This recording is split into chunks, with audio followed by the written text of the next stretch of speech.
Assalomu alaykum hammaga. Londondan Istanbulga uchdim. Xo'p, aeroportdan taxminan 12:30da chiqdim. O'zi shunaqa chiqishim kerak edi. Endi ertaga soat kech payt 7da samolyotim bor Toshkentga, xudo xolasa. Endi bitta dam olishga joy kerak. O'shaning uchun mehmonxona oldim, taksimdan oldim. Sababi kechqurun metrolar, boshqa narsalar ko'p ishlamaydi. O'sha hisobiga taksim yoki bo'lmasa Kadikoydan olish niyat qilgandim. Taksimdan chiqdim. Mana shu mehmonxona, unaqa katta mehmonxona emas. Endi bir kishilik, men bir kishilik aytgandim, ikki kishilik beribdi. Endi bitta o'zing yotasan dedi. Mana bu yerda tualet vannasi ekan. Hozir o'zim kirdim. Shu mehmonxona $26 naqdga oldim. Oldin Booking.comdan zakaz qilgan edim.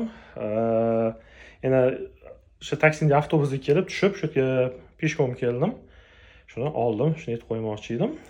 Sababi ba'zi bir odamlar balki Yevropadan qatnamdir keladi, ishi tushishi mumkin. Shunga qaysidir ma'noda bir foydali bo'ladi deb o'ylayman.